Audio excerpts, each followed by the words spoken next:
teman-teman, kali ini Caca akan menemani kalian belajar dan membahas seputar NGT atau nasogastric tub. Tapi sebelumnya, jangan lupa subscribe agar kalian tidak ketinggalan materi-materi penting lainnya ya. Stay tune!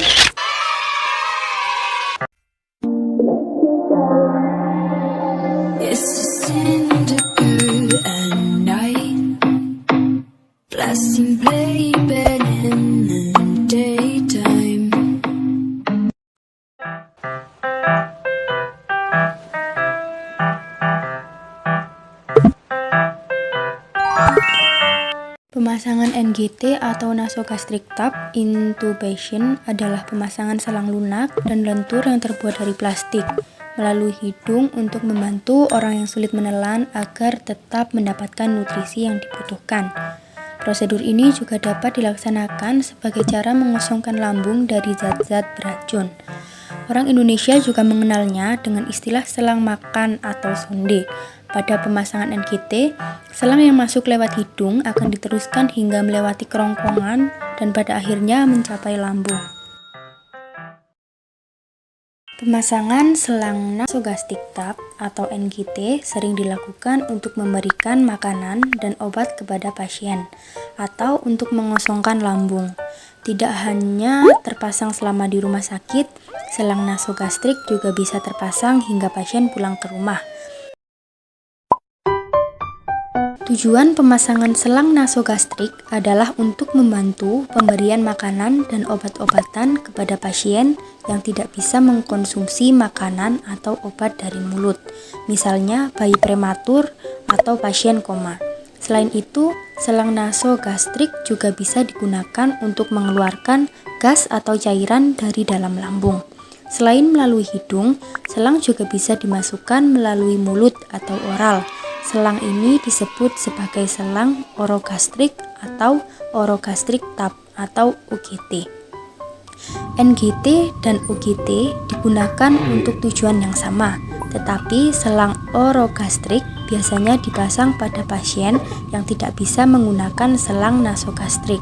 Misalnya, pasien dengan cedera pada hidung atau bayi baru lahir yang perlu bernafas sepenuhnya dari hidung.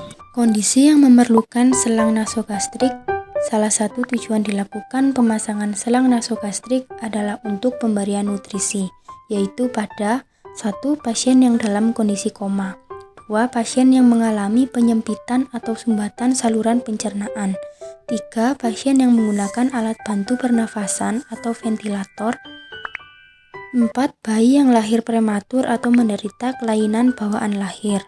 Dan yang terakhir, pasien yang tidak mampu mengunyah atau menelan, misalnya penderita stroke atau disfagia. Selain itu, pemasangan selang nasogastrik juga dapat dilakukan untuk pengambilan sampel isi lambung dan pengosongan lambung, misalnya untuk mengeluarkan zat beracun. Efek samping pemasangan selang nasogastrik.